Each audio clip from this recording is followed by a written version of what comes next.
கார்த்திகை மாதம் ஆரம்பிச்சிட்டாலே ஐயப்பனுக்கு மாலை போடுற சீசனும் ஆரம்பிச்சிடும். இன்னொரு பக்கம் அந்த ஐயப்பனை வைத்து அரசியல் செய்கிறதும் ஆரம்பிச்சிடும். வட மாநிலங்களில் வந்து ராமர், அதே மாதிரி ஒடிசாவில் வந்து பூரி ஜெகநாதர், தமிழ்நாட்டில் முருகர், கேரளாவில் ஐயப்பன் அப்படின்னு சொல்லி ஒவ்வொரு மாநிலங்கள் ஒவ்வொரு பகுதிக்கு ஏற்ற மாதிரி பாஜக வந்து தன்னோட அரசியலை மதத்தை வச்சு அரசியல் பண்ணக்கூடிய வேலைகளை பண்ண ஆரம்பிச்சிருவாங்க. நீங்கள் அதன் ஒரு பகுதியாக தான் நீங்கள் இப்போ ஐயப்பன் சீசன் ஆரம்பித்த இந்த காலகட்டத்தில் இன்றைக்கி பெரும்பகுதி மக்கள் வந்து அங்கே பக்தர்கள் போய்கிட்டு இருக்காங்க. அதை வச்சு சங் பரிவார அமைப்புகள் இப்போ அரசியல் செய்ய ஆரம்பிச்சிருக்காங்க. என்ன அப்படின்னா, நீங்கள் வந்து பெரும்பகுதி மக்கள் வந்து பக்தர்கள் வந்து அங்கே கூடுறாங்க, அங்கே வந்து பல வசதிகள் வந்து செய்து தரப்படல, நீங்கள் வந்து அங்கே குடிக்க தண்ணி இல்லை, நிறைய கட்டுப்பாடுகளை வந்து விதிக்கிறாங்க, நீங்கள் வந்து ஒரு கோயில் நிதி ஐயப்பனுடைய நிதியை வந்து வாங்கிக்கிறாங்களே தவிர அந்த கோயிலுக்கு எதுவும் செய்ய மாட்டேங்கிறாங்க அப்படின்னு சொல்லி நிறைய விஷயங்களை ட்விட்டர்லையும் சரி, நீங்கள் சங் பரிவாரத்துக்கு ஆதரவான ஊடகங்கள் மூலமா தொடர்ந்து பரப்புரை செஞ்சுக்கிட்டே இருக்காங்க. நீங்கள் வந்து தமிழ்நாட்டில் ஹிந்து முன்னணியோட மாநில தலைவர் ஹாடேஸ்வர சுப்பிரமணியன் உள்ளிட்டு பல சங் பரிவார அமைப்புகள் வந்து இந்த ஐயப்பன் இப்போ இந்த சபரிமலை சீசனை வைத்து நிறையா பொய் குற்றச்சாட்டுகளை சொல்லிக்கிட்டே இருக்காங்க. என்னன்னா கட்டுப்பாடுகளை நிறைய விதிக்கிறாங்க அப்படின்ட்டு. ஏன்னா கட்டுப்பாடுகளை வந்து விதிச்சு தான் ஆகணும். ஏன்னா கிட்டத்தட்ட என்ன சொல்கிறாங்க அப்படின்னா, நீங்கள் கடந்த காலங்களை விட இந்த காலகட்டங்களில் நிறைய எதிர்பார்த்த அளவை விட அதிகமான பக்தர்கள் வந்து ஐயப்பன் கோயிலுக்கு வராங்க. கிட்டத்தட்ட ஒரு நாளைக்கு 1,00,000 பேர்கிட்ட அளவு தரிசனம் செஞ்சுட்டு போகிறாங்க.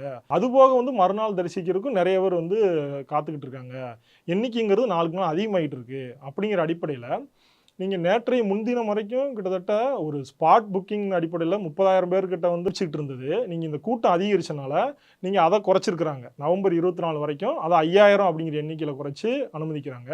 அதுபோக ஏற்கனவே முன்பதிவு செஞ்சவங்க அப்படிங்கிற அடிப்படையில் ஒரு 70,000 பேர்கிட்ட அனுப்புகிறாங்க.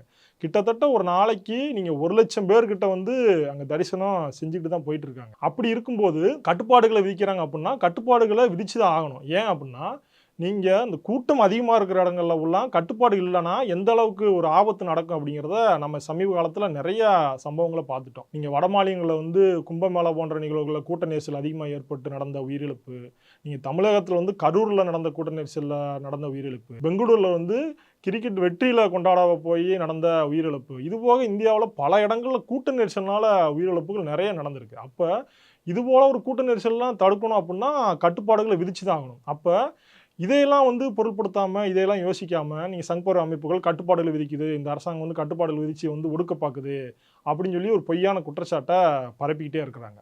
அதுபோக வந்து என்னன்னா, இவங்க கோயில் நிதிகள்லாம் வந்து எடுத்துக்கிறாங்க, ஆனால் இது இந்து வராத அரசாக வந்து இந்த கம்யூனிஸ்ட் அரசு செயல்படுது அப்படிங்கிற குற்றச்சாட்டு வைக்கிறாங்க. கோயில் நிதியை வந்து அந்த அரசாங்கம் வந்து எடுக்கிறது கிடையாது. கோயில் நிதி கோயில்களுக்கு தான் செலவணப்படுது. இப்போ வந்து அங்கே வரக்கூடிய பக்தர்களுக்கு நிறைய ஏற்பாடுகளை செஞ்சுருக்கிறாங்க. கிட்டத்தட்ட புக்கிங் வசதிக்கு அந்த நிலக்கல்லே 7 மையங்களில் வந்து அங்கே புக்கிங் செய்கிற வசதிகளும், அவங்களுக்கு வந்து தங்குற இடமா இருக்கட்டும், அதுபோக அவங்களுக்கு குடிக்கிறதுக்கு வந்து சூடான நீர், பிஸ்கட்டு, இந்த ஏற்பாடுகள் எல்லாமே செஞ்சுருக்கிறாங்க. பாதுகாப்புக்கு காவலர்கள் அங்கே இருக்கிறாங்க. அப்போ இப்படிலாம் இருக்கும்போது வந்து என்ன அப்படின்னா, நீங்கள் இதில் சில ஒரு அசௌகரியங்கள் ஏற்படும். ஏன்னா 1,00,000 பேர் 2,00,000 பேர் ஒரு இடத்துல கூடியிருக்கிறாங்கன்னா அவங்களுக்கு ஒரு சாப்பாடு கிடைக்கிறதில்ல, இல்லை தண்ணி கிடைக்கிறதில்ல, சில பல பிரச்சனை இருக்க தான் செய்யும். அப்போ இதை வந்து திட்டமிட்டு சங் பரிவார அமைப்புகளும் அவர்களுக்கு ஆதரவான ஊடகங்களும் ஃபோக்கஸ் பண்ணி வீடியோ எடுத்து அதை ஒரு பிரம்மாண்டமாக வெளியே வந்து சோசியல் மீடியாவில் இருக்கட்டும், இல்லை அவர்களுக்கு ஆதரவான மீடியாக்களில் பரப்புரை செய்கிறாங்க. இங்கே பாருங்க, எந்த ஏற்பாடும் இல்லை, தண்ணி கூட இல்லையா, இவங்களுக்கு குடிக்கிற இது வசதி கூட இல்லையா, ஒரு போய் பார்க்குறதுக்கு வந்து 1/2 மணி நேரம் ஆகுது, 3/4 மணி நேரம் ஆகுது, இவங்க எந்த ஏற்பாடுமே சரியில்லை அப்படின்ட்டு. நீங்கள் 1,00,000 பேர் ஒரு இடத்துல போய் கூடியிருக்கிறாங்க, இல்லை 2,00,000 பேர் போய் கூடுறாங்க அப்படின்னா ஒரு அந்த இடத்துக்கு போகணுன்னா நேரம் ஆகத்தான் செய்யும், காத்திருக்க தான் வேணும்.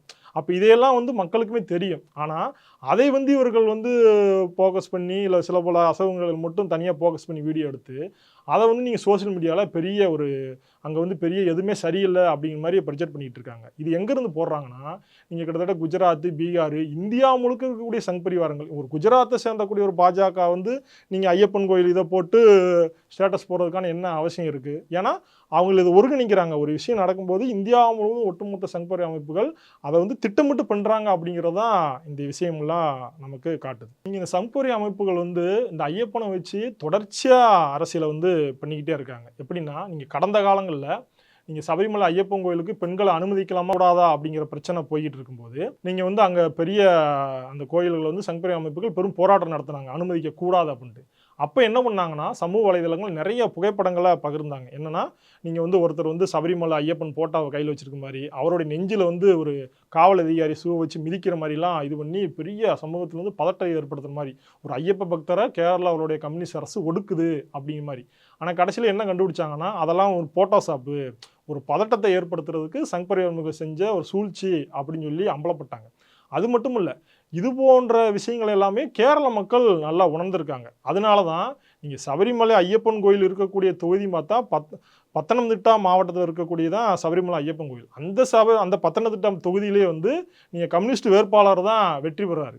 இதிலிருந்தே தெரியும் அந்த மக்கள் வந்து எந்த அளவுக்கு அரசியல புரிஞ்சிருக்கிறாங்க அப்படிங்கிறது, இவங்க செய்யக்கூடிய அரசியல அந்த மக்கள் புரிஞ்சிருக்கிறாங்க. நான் ஏற்கனவே சொன்ன மாரி, நீங்க வடமாநிலங்கள்ல ராமரை வைத்து தொடர்ச்சியா அரசியல் செஞ்சுகிட்டு இருந்தது தான் பாஜக. அதன் மூலியமா வெற்றியும் பெற்றுக்கிட்டு இருந்தாங்க. ஆனா, அயோத்தியில வந்து நீங்க ராமர் கோயில கட்டி, நீங்க அங்க வந்து நாங்க ராமர் கோயில வந்து கட்டிட்டோம் அப்படின்னு சொல்லி மிக பிரம்மாண்டமா அத வந்து ப்ரொஜெக்ட் பண்ணாங்க. ஆனா, அப்படி இருக்கக்கூடிய அயோத்தியிலே வந்து பாஜக படுதோல்வி அடைஞ்சுச்சு.